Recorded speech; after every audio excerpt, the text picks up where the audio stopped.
Salut les amis, on se retrouve pour un exercice de terminale SPEMAT, un exercice avec lequel j'ai envie de te montrer à quel point les formules apprises par cœur, rentrées dans la calculatrice, griffonnées sur un bout de papier peuvent être inutiles si tu ne maîtrises pas les concepts, si tu ne maîtrises pas le fond des choses. Et sur certains exobilans, comme c'est le cas donc avec cet exercice qu'on va regarder, on va regarder la question 1, on ne va pas du tout regarder l'exercice, mais sur des exos complets, sur des exos bilans, sur des exos synthèse, objectif bac, tu vois, c'est sous tes yeux, j'invente rien. Le par cœur pour certaines questions va s'avérer complètement inutile. Et même si tu cherches dans ta calculatrice pour essayer de trouver les formules que tu as entrées, si tu ne maîtrises pas les concepts, si tu ne maîtrises pas les techniques, si tu ne maîtrises pas les outils, eh ben, tu peux t'arrêter là parce qu'il y a certains exercices qui s'arrêtent dès le début, en fait, dès la question 1. En l'occurrence ici, c'est la question 1 qui va m'intéresser, vraiment pour t'illustrer ce que je te raconte très souvent sur le par cœur. Moi, vraiment, mon leitmotiv, le truc très récurrent dans tout ce que je raconte, c'est toujours pareil, la même chose. Il faut maîtriser les concepts, il faut maîtriser les techniques pour être à l'aise sur des vrais exercices de ce genre. Et on va regarder pourquoi. Donc, on regarde rapidement l'énoncé. Soit f, une fonction définie et dérivable sur un intervalle i, tel que f' ne s'annule pas sur i. Déjà, on n'a pas f. On nous donne juste une information sur f. Mais on n'a pas l'expression de f. On note CF sa courbe représentative dans un repère orthogonal. On admet que f de x égale 0 admet une unique solution alpha sur i, l'intervalle sur lequel f est défini, dont on cherche à déterminer une approximation, soit x0 un nombre réel de i. Déjà, rien que là, je vais te dire ce qu'on a. On a purement des maths. Pourquoi? Parce que les maths sont une science du langage. Et on te développe des choses. Soit ceci, soit cela, tu vois, on te pose le contexte avec des phrases. On te dit, voilà, on appelle tel truc de telle manière, on appelle tel truc de telle manière. En fait, on te présente les personnages de l'histoire. On te présente les protagonistes de ton exercice. Et donc là, si n'arrives pas à pénétrer en fait dans un texte comme ça, bah, dès le début, en fait, tu vas être mis dans la galère parce que tu sais pas de quoi ça va parler. Là, en l'occurrence, on me dit quoi? En gros, j'ai une fonction f définie sur un intervalle i. Sa fonction dérivée f' ne s'annule pas, donc f' de x est toujours différent de 0. Et on me dit que f de x égale 0 admet une unique solution alpha sur i. Voilà. Et on va chercher à déterminer une approximation de alpha. Ça ressemble au TVI, t'as vu? Mais en fait, ça ne va pas se faire avec le TVI, ça va se faire avec la méthode de Newton. Soit x0 un nombre réel de i. Ensuite, petite phrase. Pour tout entier naturel n, xn plus 1 est l'abscisse du point d'intersection de l'axe des abscisses avec la tangente à CF au point d'abscisse xn. En fait, en gros, j'ai fait cette vidéo parce que voilà, j'ai commencé l'exercice avec un élève. Et quand j'ai vu cette phrase, on a rigolé, lui et moi, et on s'est dit vraiment à quel point il est important et primordial de maîtriser, les amis, le langage des maths. Voilà. Et le par cœur ne t'apprend pas à maîtriser le langage des maths. Voilà, c'est pour ça que je te dis que le par cœur, pour moi, c'est. J'ai pas fait le bruit parce que c'est désagréable à la caméra, mais en gros, le par cœur, ça marche au collège parce que tu craches des formules, tu fais 10 fois Pythagore sur ta copie du contrôle, donc c'est bon, tu as les points. Mais première et encore plus terminale et encore plus dans le supérieur si tu vas vers des filières scientifiques où il y a des maths, le par cœur c'est quand même compliqué. Voilà, donc en fait, en gros, est-ce que tu as compris la phrase ici? Pour tout entier naturel n, xn plus 1 est l'abscisse du point d'intersection de l'axe des abscisses avec la tangente ACF au point d'abscisse xn. Bon, il faut découper la phrase. En gros, j'ai la courbe là, tu vois, je vais me servir de la courbe qui est ici. Je vais prendre la courbe CF, elle est là, en rouge. Je vais prendre un point d'abscisse xn. On va le faire en vert, ici par exemple. Hop, je monte sur la courbe. Donc là, j'ai le point d'abscisse xn. La tangente ACF au point d'abscisse xn, je vais la faire en vert. À peu près, d'accord? À peu près. Voilà, ça c'est la tangente ACF au point d'abscisse xn. Et j'appellerai xn plus 1. Donc là, j'ai xn. J'appellerai xn plus 1 le point d'intersection entre cette tangente-là et l'axe des abscisses. Donc en gros, xn plus 1 il tombe ici. C'est pour ça que sur le schéma, on est parti de x0 et puis après, on fait apparaître x1 ici parce qu'il y a la tangente en pointillé, la tangente à la courbe au point d'abscisse x0. Après x1, on a le point d'abscisse x1, il y a la tangente ici en pointillé et là on a l'intersection avec, tu vois, en fait ils t'ont représenté avec le schéma, avec le graphe. Mais si tu n'arrives pas à lire clairement ce qui est écrit là, ça va être compliqué déjà de comprendre ce qui se passe. Et alors attention, parce qu'on n'a pas encore amorcé la question 1. Question 1, montrer que pour tout antinaturel n, xn plus 1 égale xn moins f de xn sur f' de xn. Et là, je peux te garantir, on fait le test si vous voulez. Mettez dans les commentaires, mettez la vidéo sur pause et essayez de faire cette question sérieusement allez, donnez-vous 5 à 10 minutes. Chronomètre en main, toc, 5 à 10 minutes pour faire la question. Et puis dans les commentaires, vous mettez j'ai réussi ou j'ai pas réussi, juste qu'on ait une idée, sans vous tricher pas, hein. Je vous fais confiance. Vous mettez j'ai réussi ou j'ai pas réussi, juste pour voir le pourcentage. Peut-être que je me trompe, peut-être que vous êtes très très nombreux à réussir à faire ce genre de questions. J'aimerais voir justement. Donc en gros, il va falloir montrer ça. Je pense que l'erreur classique, c'est de dire ah bah du coup il y a du n, ça ressemble à une suite, donc on va faire une démo par récurrence. Tu vois, c'est un petit peu les schémas récurrents, les schémas répétitifs, pardon, dans lesquels on va se placer. Ah, suite numérique, démontrer que démo par récurrence. Mais c'est pas une démo par récurrence en fait. En gros, regarde, je parle beaucoup, mais il y a tellement à dire sur des trucs comme ça. Désolé, hein, je m'exprime, je parle. Mais on va faire la question. En fait, moi, on me parle de la tangente à la courbe au point d'abscisse xn. Moi, ce que j'ai envie de savoir quand on me parle d'un truc, c'est de le visualiser.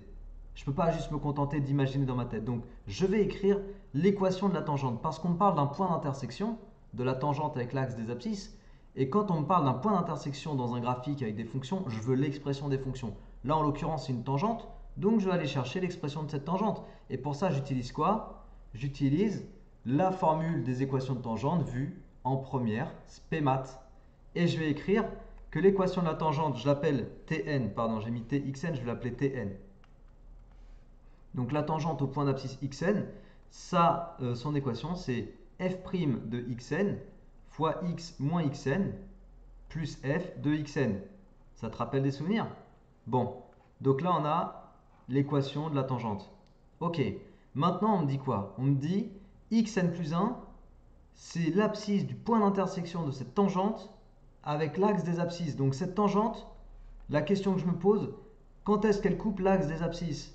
Eh bien pour trouver quand est-ce qu'elle coupe l'axe des abscisses, je vais résoudre une équation et je vais le résoudre et je vais poser cette équation. Donc intersection de Tn avec l'axe des abscisses que je note OX, deux points. Qu'est-ce que je résous? Eh bien je résous l'équation de Tn égale 0. Pourquoi? Parce que si la tangente coupe l'axe des abscisses, et si n'importe quelle fonction coupe l'axe des abscisses, on résout, ou plutôt ça signifie que ça se traduit mathématiquement par f de x égale 0, ou par yn égale 0, ou par, si on parle de la fonction g, si la courbe CG d'une fonction g coupe l'axe des abscisses, ça se traduit par g de x égale 0, etc. Et là, en l'occurrence, si cette tangente coupe l'axe des abscisses, ça se traduit par y de cette tangente égale 0. Et je vais résoudre cette équation. Je vais chercher le x qui correspond à ce que y de Tn soit égal à 0. Donc yTn, c'est quoi? C'est f' de xn, facteur de x moins xn, plus f de xn égale 0. Et je cherche à isoler qui? Je cherche à isoler le x. Je cherche la valeur de x pour laquelle cette égalité est vérifiée. Et la valeur de x qui sera solution de cette équation, je vais l'appeler xn plus 1. xn plus 1. Ok? Donc on va l'isoler. C'est beau les maths. C'est beau les maths. J'aime bien ce genre de questions. C'est vraiment à ça que doit ressembler un travail de modélisation et de synthèse sur tout un tas de compétences que tu es censé cumuler et acquérir au fur et à mesure des années. Tu vois, on est vraiment sur un travail de synthèse ici. Après là, je suis sur quoi? Je suis sur une simple résolution d'équation où j'isole donc le x. Hop. Tu vois, il me reste juste à ajouter xn des deux côtés. Et voilà. Et on a dit quoi? On a dit que la solution de cette équation, je l'appelle, je l'ai dit par anticipation ici, je l'appelle xn plus 1. Ok? C'est xn plus 1 qui va être l'abscisse du point d'intersection entre la tangente et l'axe des abscisses. Voilà. Donc là, en fait, avec cette question, j'ai voulu te montrer à quel point certaines questions, et là en l'occurrence, on est sur la question 1 de l'exercice, certaines questions nécessitent du savoir-faire et pas du savoir par cœur. Comprends bien la différence entre le savoir-faire et le savoir par cœur. Je reprends l'analogie que j'ai déjà pris dans d'autres vidéos. Si tu dois démonter ou travailler à réparer un moteur de voiture et que tu connais par cœur le nom de tous les outils dans ta mallette de mécano, de mécanicien, à quoi ça te sert si tu ne sais pas les manipuler? À quoi ça te sert si tu ne sais pas les utiliser? À quoi ça te sert si tu n'as aucune idée de la façon dont les choses s'assemblent dans ton moteur? Tu peux connaître par cœur le nom de toutes les choses. Sans pratique, ça ne te sert à rien. Parce que tu vas juste rester les bras ballants devant ton truc. Et puis le pire, alors ça c'est pas le pire. Le pire ce serait de même pas connaître l'ensemble des choses que tu veux utiliser et puis d'arriver devant ton moteur les mains dans les poches avec un élastique, tu vois. Si vraiment si tu connais même pas les choses un minimum, mais que tu arrives juste avec quelques notions qui se battent en duel dans ta tête sur des choses accumulées du collège et de la seconde et de la première, c'est chaud, ouais. C'est comme d'arriver devant un moteur et de vouloir le démonter ou le réparer avec un élastique. C'est chaud. Voilà. Donc je résous pas l'exo. Dites-moi dans les commentaires, sérieusement, dites-moi dans les commentaires si vous avez su faire, si vous pensez que vous auriez su faire, si vous aviez réussi à traduire cette phrase-là pour voir comment aboutir sur cette égalité-là. Dites-moi dans les commentaires, les amis. Donnez-moi votre avis sur ce démarrage d'exercice. Dernière chose avant qu'on se quitte sur cette vidéo. Tu vois, quand je dis qu'il faut faire des exos synthèses, des exos bilans, regarde comment s'appelle cet exercice. Faites la page où j'ai pris cet exercice. Synthèse, objectif, bac, approfondissement. Qu'est-ce que ça signifie? Ça veut dire que, premièrement, je vise les compétences globales à acquérir jusqu'au bac, parce que je suis sur un objectif bac. Deuxièmement, j'approfondis. Ça veut dire quoi approfondir? Ça veut dire que je ne me contente pas de viser le bac. Je projette déjà l'au-delà, tu vois, après le bac. Je projette après le bac. Je veux construire un niveau costaud pour l'après-bac. Donc je vais faire quoi? Je vais me bagarrer, littéralement, au moment de préparer mes contrôles. Je vais me bagarrer avec des exercices compliqués. Vu comme ça, la plupart d'entre vous, en général, en tout cas les élèves que j'accompagne quand je leur présente des exos comme ça, ils rigolent, mais en général, c'est oh, ça va être dur, tu vois, c'est ça souvent que j'entends. C'est pas ouais, génial, un exercice compliqué, tu vois, non, c'est pas ça, c'est wow, ça va être chaud. Mais en fait, il faut aller se battre avec des exercices comme ça. Tu t'entraînes sur du dur, tu t'entraînes sur du compliqué, comme ça, quand tu arrives à l'interro, au contrôle ou au bac, c'est une balade en forêt, c'est tranquille, tu le fais les doigts dans le nez, et voilà, t'es peinard. Et puis tu tapes 18, 19, 20. Il y en a pas mal sur la chaîne qui commencent à m'annoncer des 20 régulièrement, donc c'est cool. Voilà les amis, je m'arrête là. J'espère que cette vidéo vous a plu. J'attends vos commentaires pour voir si vous avez su faire cette petite question, si vous aviez su traduire. J'attends vos retours sur l'exercice. Partagez, diffusez cette vidéo. N'hésite pas à t'abonner à la chaîne si tu n'es toujours pas abonné. Les amis, portez-vous bien, prenez soin de vous.